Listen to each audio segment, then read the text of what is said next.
The Samsung A55 was a phone that was a great pick for most people, balancing good specs for pricing. Now here's the new Samsung A56, a phone that aims to do just that, but with a performance boost. So let's see how it does in my day in the life test.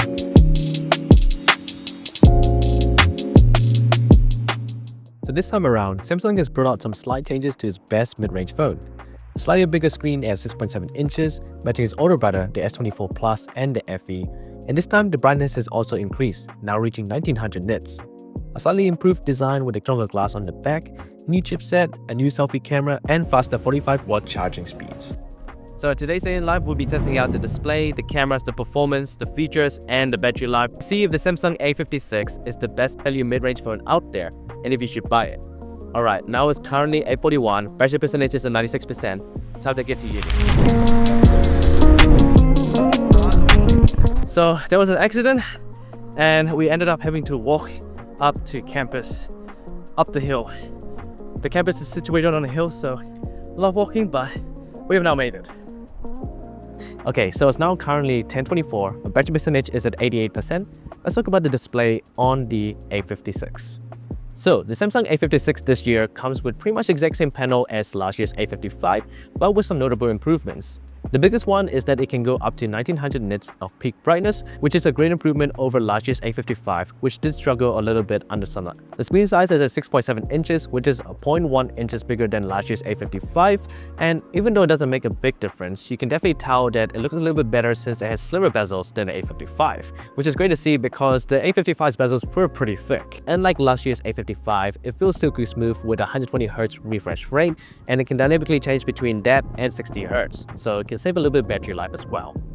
So overall, the display on the Samsung A56 is very high-end and is pretty close to the Samsung S24 FE's display, even having the Gorilla Glass Victus Plus protection on top, which is the same as the S24 FE. So overall, the display on the Samsung A56 deserves an A- grade for pretty much ticking all of the boxes that you would require for a pretty high-end display. And there isn't too much I can fault for this display. It's pretty much on par with the Samsung S24 FE. Alright, let's keep going on with this day in the life.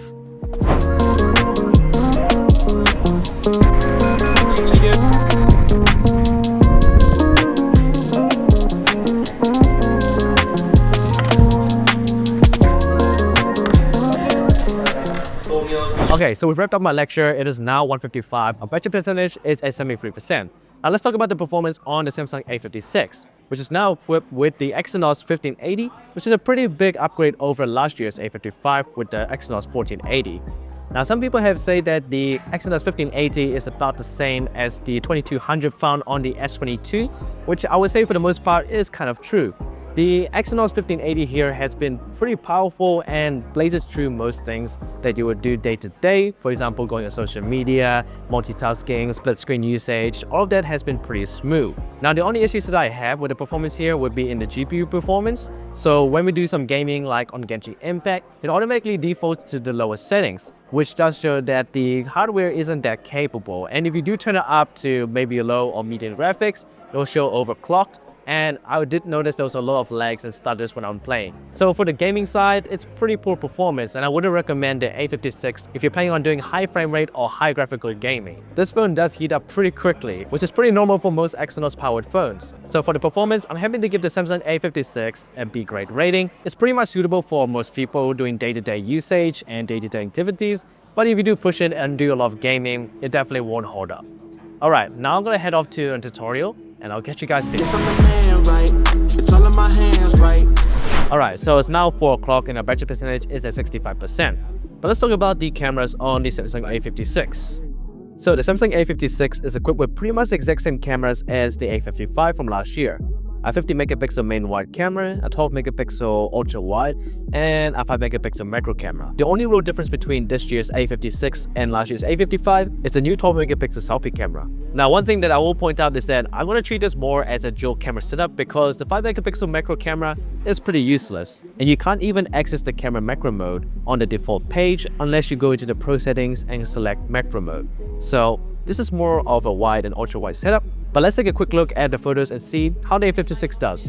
While the camera hardware is the same as last year, the software and image processing has been upgraded, translating to improved dynamic range, sharpness, and details, especially in low light.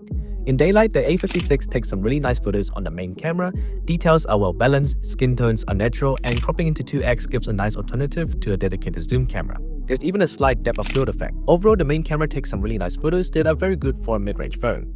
Switching to the ultra-wide camera, it's not as sharp or detailed, and the dynamic range is definitely less than the main camera, constantly overexposing, but it is still better than a lot of 8-megapixel ultra-wide cameras I have seen on other mid-range phones. On the selfie side, photos are clear, sharp, and vibrant, and are a step up from last year's A55 selfie images. Switching to video, the A56 can shoot up to 4K 30 with optical image stabilization. Unfortunately, there is still no 60 frames per second option with 4K, but the quality is still decent with smooth camera switches and decent dynamic range. The exposure is still high and there is a lot of over sharpness, but other than that, it's okay. Overall, the camera system on the A56 is good for a mid-range phone, but nothing amazing. A great main camera, an average ultra-wide camera, a decent selfie, and decent video quality gives the A56 a B- grade. Shout out to Haru for modeling again. And now we're gonna do a Bible study. Every single situation. Okay, oh, it's so raw. Alright, now it's 5:08. Battery percentage is at 58%. Time to go home. Ain't no time for conversation. I get what it please. Every single situation. My friend Xiaowei just sent me a photo. Let's take a look.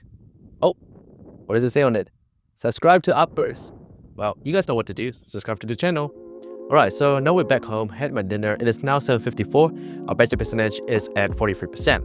But let's talk about the design, the features, and the software of the Samsung A56. So design-wise, the A56 is pretty similar to the A55. The A56 has aluminum sides along with Gorilla Glass Victus Plus on both the front and the back of the phone, which does make it feel very nice. It honestly feels pretty close to the Samsung S24 FE and definitely feels like a more expensive phone than it really is. It also has IP67 water dust resistance and overall feels like a really nice design. I have nothing else to say about the design other than it's pretty clean and minimal, but I guess can be a little bit boring. On the software side, we do get One UI 7, which is actually kind of crazy to think about since the S24 doesn't even have One UI 7. So you are definitely getting the latest software before some of the other premium users from the S line of phones. One UI 7 runs pretty smoothly on here and I haven't had any issues with it. And one thing that Samsung has done for both the A56 and the A36 is 6 years of major software updates, which is just insane, especially for a phone of this price. It's definitely awesome to know that you're going to get a lot of long-term support for this phone going forward. In terms of AI, there are some features like circular search available, but the majority of Galaxy AI isn't quite present on the A56. In terms of features, we get an optical fingerprint scanner, which is pretty fast and reliable. It doesn't have any wireless charging, but they have upgraded the charging speed from 25 watts to 45 watts. So now you can charge a bit more quicker than last year's A55. So altogether, Samsung A56 has a pretty nice design, really great software, along with some decent features for its pricing. And I'm happy to give the Samsung A56 a B+ rating. One of the best things about this phone is knowing that you're going to get 6 years of major software updates, so this phone will still be supported even in 2031, which is kind of crazy for a mid-range phone like this. But anyway, let's keep going on with this day in the life. I'll talk to you guys soon about the battery performance. I can't wait. I'm not gonna wait for tomorrow. I don't wanna hesitate now. Obedience is often hard to follow, but trusting God is what it's. Alright, so now it's 10:41, our battery percentage is at 34%. We've pretty much reached the end of my day in the life. So let's take a look at the battery performance to see how the Samsung A56 has done throughout the day. So looking at our screen on time, we've had a screen usage of 5 hours and 8 minutes. So altogether, this is actually very good and I'm very impressed with the battery performance on the Samsung A56. Just like last year, the battery performance was also very good on that phone as well. With a 5000 mAh battery cell and a pretty efficient chipset, this phone has really good battery life. So for the battery performance, the Samsung A56 deserves an A grade. Now let's wrap up my thoughts about the Samsung A56 as a whole. Well, I actually think this phone is a very good mid-range phone, and for its pricing, it definitely does a good job of basically nailing all the fundamentals.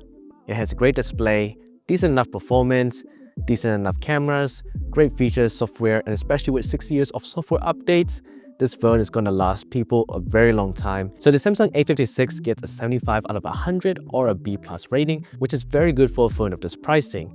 In fact, it only scores one less than the iPhone 16e, which is actually more expensive than the Samsung A56, which either means that the iPhone 16e is horrible value or the Samsung A56 is awesome value. So that wraps up this video. I'm Upwards. If you enjoyed the video, make sure to subscribe to the channel, and I'll see you guys in the next video. For tomorrow, I don't wanna hesitate now.